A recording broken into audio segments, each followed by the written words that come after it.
നമ്മളിപ്പോൾ പോണത് തമിഴ്നാട്ടിലെ ട്രിച്ചിയിലുള്ള ഉച്ചി പിള്ളയാർ ടെമ്പിൾ കാണാനാണ്. ഈ ടെമ്പിളിൻ്റെ പ്രത്യേകത എന്താണെന്ന് വെച്ചാൽ ഇതൊരു ചെറിയ പാറപ്പുറത്താണ് സ്ഥിതി ചെയ്യുന്നത്.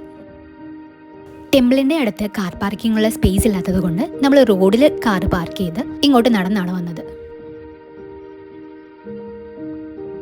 ടെമ്പിളിൻ്റെ എൻട്രൻസിൽ തന്നെ പൂജാ സാധനങ്ങളൊക്കെ നമുക്ക് വാങ്ങിക്കാൻ പറ്റും. ഈ സ്റ്റെപ്സിലൂടെ കയറി വേണം കേട്ടോ മുകളിലോട്ട് എത്താൻ. മുകളിലാണ് വിനായകന്റെ പ്രതിഷ്ഠയുള്ളത്. കയറുന്നതിനിടയ്ക്ക് നമുക്ക് നല്ലൊരു സൺസെറ്റ് വ്യൂവും കാണാൻ പറ്റി.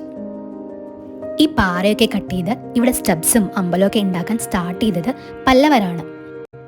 പല്ലവരുടെ നിർമ്മിതി ആയതുകൊണ്ട് തന്നെ ഈ ടെമ്പിൾ ഇപ്പോൾ മെയിൻറ്റെയിൻ ചെയ്യുന്നത് ആർക്കിയോളജിക്കൽ ഡിപ്പാർട്ട്മെന്റ് ഓഫ് ഇന്ത്യ ആണ്.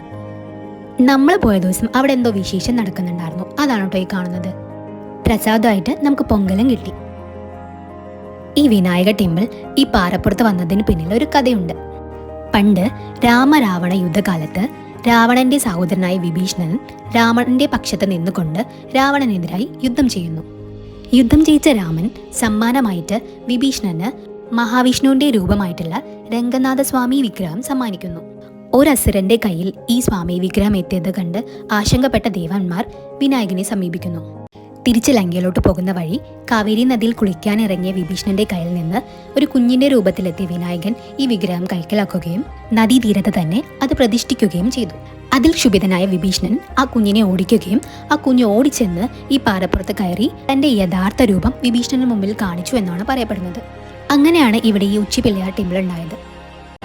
അങ്ങനെ കുറച്ചധികം സ്റ്റെപ്സൊക്കെ കയറി നമ്മൾ മുകളിലോട്ടെത്തി. ഈ മുകളിലായി കാണുന്നതാണ് കേട്ടോ വിനായകന്റെ അമ്പലം. ഇവിടെ നിന്നാൽ നമുക്ക് ട്രിച്ചി സിറ്റിയുടെയും ശ്രീരംഗത്തിൻ്റെയും കാവേരി കൊല്ലിടം നദികളുടെയും ഒരു കംപ്ലീറ്റ് വ്യൂ തന്നെ കാണാൻ പറ്റും. ആ കാണുന്നതാണ് രംഗനാഥസ്വാമി ടെമ്പിൾ. പറഞ്ഞറിയിക്കാൻ പറ്റാത്ത അത്രയും ഭംഗിയായിരുന്നു കേട്ടോ മുകളിൽ നിന്ന് ആ സിറ്റിയുടെ വ്യൂ ഒന്ന് കാണാൻ. ഈവനിങ് ടൈമിൽ ലൈറ്റ്സ് കൂടെ ആയപ്പം ഭംഗി നല്ലോണം കൂടിയെന്ന് തന്നെ പറയണം. ദൂരെ ആയിട്ട് കുറേ ബിൽഡിങ്സിൻ്റെ ഇടയിൽ കൂടെ ട്രെയിൻ പോണതും നമുക്ക് കാണാൻ പറ്റി. അമ്പലത്തിനകത്ത് കയറി ദർശനമൊക്കെ കണ്ടു കഴിഞ്ഞ് എല്ലാവരെയും പോലെ ഞങ്ങളും ഈ പാറപ്പുറത്ത് വന്നിരുന്ന് നല്ല കാറ്റൊക്കെ കൊണ്ട് ആ വ്യൂവും ആസ്വദിച്ചിരുന്നു. തിരിച്ചിറങ്ങുമ്പോൾ നേരത്തെ പറഞ്ഞതുപോലെ തന്നെ ഏതൊരു ഫേമസ് സ്വാമി വന്ന് അവിടെ എന്തോ പരിപാടി നടക്കുന്നതായിട്ട് കണ്ടു.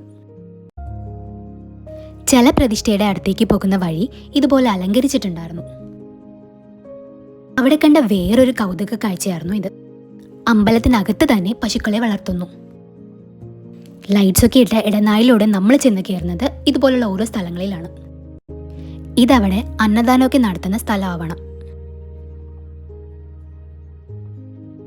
താഴെ ചെന്നപ്പം അവിടെ ആനയും വന്നിട്ടുണ്ടായിരുന്നു. നമുക്ക് പറ്റുന്ന എന്തെങ്കിലും ഒരു ചെറിയ എമൗണ്ട് കൊടുത്താൽ മതി, ആന നമ്മുടെ തലയിൽ തൊട്ട് ആശീർവദിക്കും. അമ്പലത്തിൽ നിന്നിറങ്ങി ഓപ്പോസിറ്റുള്ള റോഡിൽ ഇതുപോലെ കുറേ പൂജാ സാധനങ്ങളും മറ്റു സാധനങ്ങളൊക്കെ വിൽക്കാനായിട്ട് വെച്ചിട്ടുണ്ടായിരുന്നു. അങ്ങനെ അമ്പലത്തിൽ നിന്ന് ഇറങ്ങി നമ്മൾ അന്ന് നൈറ്റ് സ്റ്റേ ചെയ്യാനായിട്ട് ട്രിച്ചിയിലുള്ള ഗവൺമെൻറ് ഗസ്റ്റ് ഹൗസിൽ പോയി.